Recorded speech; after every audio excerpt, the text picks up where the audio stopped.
Achambadde Lawrence kuliko natene mboze yonge bitambudde butire tugenda ku mukoti Kopuliyamu Kasolo yomuko abo bakyagenda maaso n'okubanga bolenemba n'emisango egy'enjawulo naddala ogwakulemberamu okutomola amanyiddwa nga Maria Naggirinnya sakate ne dereva we Ronald Chitayimbo ono natenidde mu kkooti nga wezikalanga agamba nti gyali mu kubanga atagendera ddala maaso n'okubanga akumibwa eyo mu kkomera bagendera ddala maaso n'okumutulugunya naddala ku nsonga ezitali zimu ono agamba nti mu mbeera yeemu ebbanga n'engeri gyeyesiddwamu ku myaka 5 gy'amaze nga n'emisango omulamuzi amuddiremu wabula mugambye nti ku Lwokuna lwa Ssabbiiti gy'olina okukomawo nate tukuwa ensalayo ku musango ogw'okutta Maria Naggirinnya anti okalya ddadda kaddadda envunyo ogiriira mu katiko nayo n'ekulinda mu ntaana.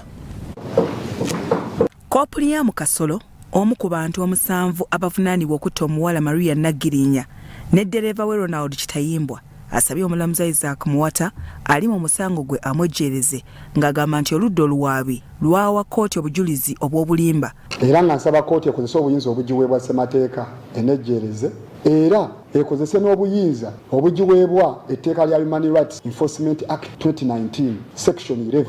Olwaliro kkooti lwewumbyewumbye byonna ebikwata ku musango ogumaze emyaka 5 era olw'okuba Kasolo yeewolereza aweereddwa obudde okuwumbawumba ng'alaga kkooti ebiyinza okumwejjerezesa omusango. Ekitiibwa omulamuzi, ensonga endala era lwaki oludda oluwaabi lwalemererwa okukakasa kkooti tize nawamba abantu abo aboogerwako envunaanibwa.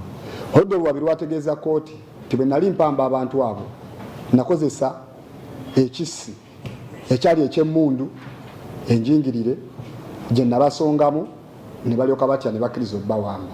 Oludda oluwaabi lwalemwa okwanjulira kkooti eyo emmundu eyogerwako gye bagamba nti gye nakozesa okuwamba abantu abo era ne lulema n'okunnyonnyola amawulire gonna agakwata ku mmundu eyo gye bagamba gye nayina yabulirawa lwaki teyasobola kuleetebwa. Kasolo nga bulijjo ategeezezza kkooti nga bwe yatulugunyizibwa n'atuuka n'okunokolayo obuwaayiro mu ssemateeka obuwagira ensonga ye naddala ku ddembe ly'obuntu.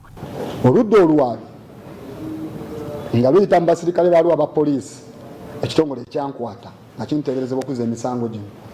Ekitiibwa omulamuzi kyatyoboola eddembe lyange erimpeebwa ssemateeka wa Uganda ekintu ekimenya amateeka era nga amateeka gampeebwa okuva mu nnyingo eya 23 n'eya 23 4 clause B n'ennyingo eya 24 mu ssemateeka wa Uganda. Kabadde kaseera kazibu nnyo eri abavunaanibwa mu musango guno abalala nga bakira bannamateeka baabwe babazaamu ku maanyi nga bakuba ebituli mu kunoonyereza okw'oludda oluwaabi. My Lord, the scene of crimes reconstruction video also points to the effect the accused persons were tortured, to the fact that the accused persons were tortured and they were coached on what to say, and that they had been taken to these scenes prior to the recording of the video. Wabaddewo ebbugumu mu nnamateeka nga bagamba nti abantu baabwe balangibwa bwemage era bakira buli omu afuba okugyayo bagamba nti byabuusibwa amaaso ko n'okulaga obunafu obwayoleseddwa abanoonyereza wamu n'ebyalumira. Should not be relied upon on account that it was obtained illegally and in violation of known principles of law, constitutional principles of law to that effect. My Lord, in the video, the participation of Essex Katerega Sadat.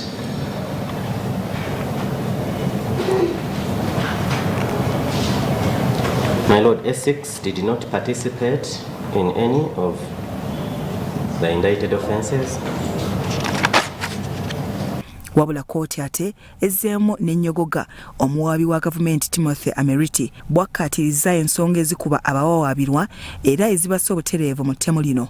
And the police, Naggirinnya asked them, what do you want? And Kasolo silenced her.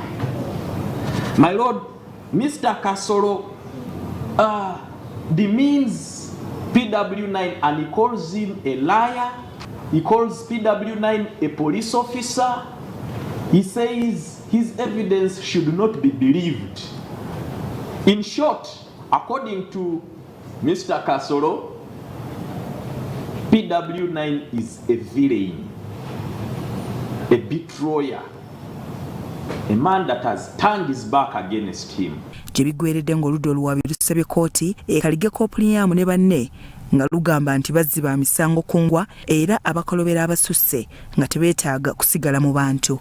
That the statements and allegations that have been raised by each of the accused persons are lies, and demonstrate that each of the accused person is an acclimatized liar, a certified criminal, and bear rancorous personalities and do not deserve to be in this society.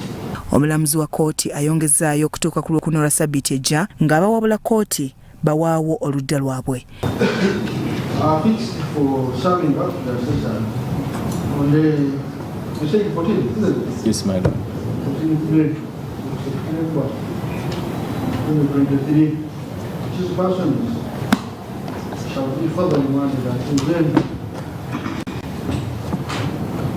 Bya Robert Mutebi ne Yasin Chikoyo, Salt TV, Omunnyo.